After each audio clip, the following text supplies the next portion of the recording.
السلام علیکم ناظرین، ہائی ٹیک نیوز کے نیشنل اور انٹرنیشنل خبروں میں آپ کا خیر مقدم ہے۔ میں ہوں نیہا خان۔ نظر ڈالتے ہیں آج کی اہم خبروں پر۔ مہاراشٹر میں 2024 لوک سبھا انتخابات کے تیسرے مرحلے میں 11 حلقوں کے لیے ووٹنگ جاری رہی۔ N C P S P کے صدر شرد پوار اپنی بیٹی سپریا سولے کے ساتھ پولنگ بوتھ پر قطار میں کھڑے ہو کر ووٹ ڈالنے کے لیے اپنی باری کا انتظار کیے۔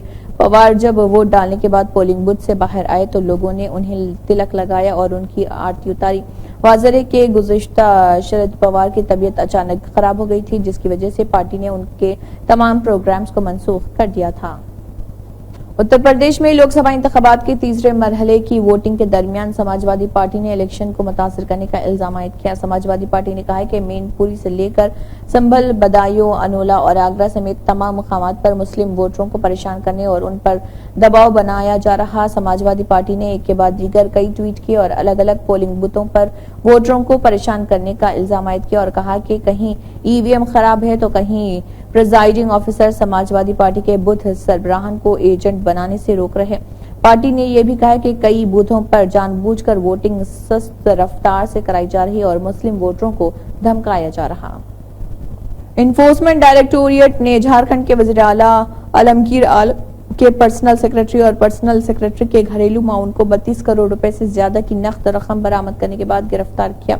حکام نے بتایا کہ ای ڈی ان دونوں کو عدالت میں پیش کر رہی اور ریمانڈ پر لینے کی درخواست کر رہی اور ای ڈی کئی لوگوں کے ٹھکانوں پر بھی چھاپے مار رہی ہے۔ ای ڈی نے دعویٰ کیا ہے کہ عالمگیر عالم کے سیکرٹری سے مبینہ طور پر منسلک گھریلو ملازمہ کے کئی احاطوں میں تلاشی کے دوران 35 کروڑ 23 لاکھ روپے کی غیر حسابی نقدی اور کئی سرکاری دستاویزات برآمد ہوئے۔ لوک سبھا انتخابات کے تیسرے مرحلے میں 11 ریاستوں اور مرکز کے زیر انتظام علاقوں کی 93 سیٹوں پر ووٹنگ جاری ہے۔ پولنگ کے اوقات صبح 7 بجے سے شام 6 بجے تک ہیں اور تیسرے مرحلے میں آسام، بہار، چھتیس گڑھ، مدھیہ پردیش، مہاراشٹر، اتر پردیش اور مغربی بنگال کی متعدد سیٹوں پر ووٹنگ ہوئی۔ لوک سبھا انتخابات کے تیسرے مرحلے میں اتر پردیش کے 12 اضلاع کے 10 پارلیمانی نشستوں کے لیے صبح 7 بجے سخت حفاظتی انتظامات کے درمیان ووٹنگ ہوئی۔ ایک سینئر الیکشن آفیسر نے یہاں جانکاری دی ہے۔ بہوجن سماج پارٹی کی جانب سے ان کی اہلیہ کا ٹکٹ منسوخ کیے جانے کے بعد سابق ایم پی دھننجے سنگھ نے کہا ہے کہ اس سے ان کی اہلیہ کو تکلیف ہوئی۔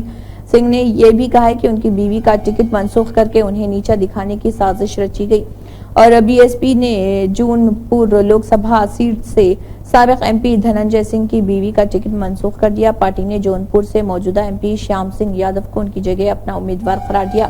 صحافیوں سے بات کرتے ہوئے دھننجے نے کہا کہ بی ایس پی نے چوتھی بار مجھے دھوکہ دیا ہے۔ 2012، 2014 اور 2017 میں اس پارٹی نے مجھے ٹکٹ دینے کا یقین دلایا اور آخری وقت میں دھوکہ دیا۔ ملک میں موسم کے کئی رنگ دیکھنے کو مل رہے۔ کچھ ریاستوں میں شدید گرمی اور لو چل رہی جبکہ ملک کے کچھ علاقوں میں بارش اور ژالہ باری کا امکان ہے۔ محکمہ موسمیات کے مطابق مغربی بنگال، سکم، مشرقی مدھیہ پردیش، جھارکھنڈ اور ودربھ کے کچھ حصوں میں ژالہ باری کا امکان ہے۔ اس کے ساتھ ہی راجستھان، مغربی مدھیہ پردیش، گجرات، ودربھ، تمل ناڈو اور کرناٹک کے کچھ حصوں میں گرمی کی لہر جاری ہے۔ اس کے علاوہ گنگا، مغربی بنگال میں طوفان اور بارش کا امکان ہے۔ دہلی میں درجہ حرارت 42 ڈگری کے درمیان طوفان یا گرد آلود تیز ہوا چلنے کا امکان ہے۔ حج کمیٹی آف انڈیا کے تحت 2024 میں حج پر جانے کا انتظار کر رہے عازمین میں 1588 عازمین کو تیسری فہرست میں منظوری مل گئی۔ حج کمیٹی آف انڈیا کے سی ای او ڈاکٹر لیاقت علی آفاقی نے بتایا کہ قرعہ میں منتخب عازمین کے ذریعے مختلف ریاستوں سے منسوخ کرائی گئی نشستوں کو پُر کرنے کے لیے تیسری ویٹنگ لسٹ کو منظوری دے دی گئی۔ ویٹنگ لسٹ میں وہ خوش نصیب اشخاص جن کو منظوری مل گئی ان میں چھتیس گڑھ کے 10، دہلی کے 87، گجرات کے 168، کرناٹک کے 296، کیرالہ کے 253، مدھیہ پردیش کے 58، مہاراشٹر کے 345، منی پور کے 10، تمل ناڈو کے 113 اور تلنگانہ کے 248 اور عازمین ہیں انہیں حج 2024 کے رہنما اصول کے تحت منظوری ملی۔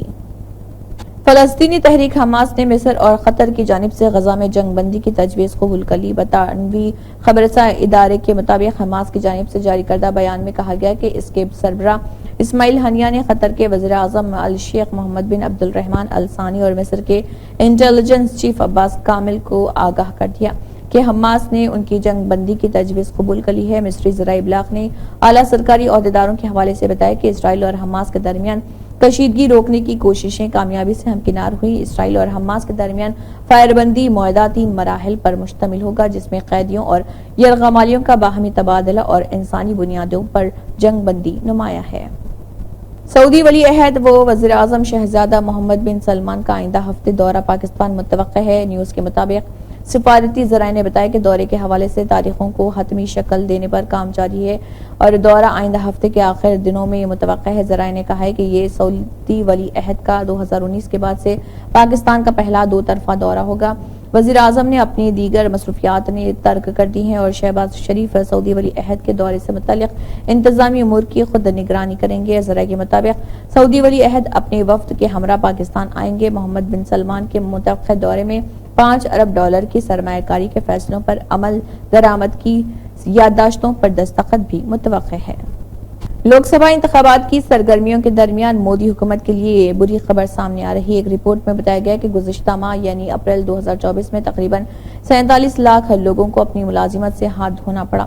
ساتھ ہی یہ بھی بتایا گیا کہ ہندوستان میں 15 سال اور اس سے زیادہ عمر کے اشخاص کے درمیان بے روزگاری کی شرح اپریل 2024 میں بڑھ کر 8.1% پر پہنچ گئی۔ یہ مارچ میں 7.4% رہی تھی۔ یہ رپورٹ بے روزگاری کے معاملے پر مودی حکومت کو تنقید کا نشانہ بنانے والی اپوزیشن پارٹیوں کے لیے مزید ایک اسلحہ کی طرح ہے۔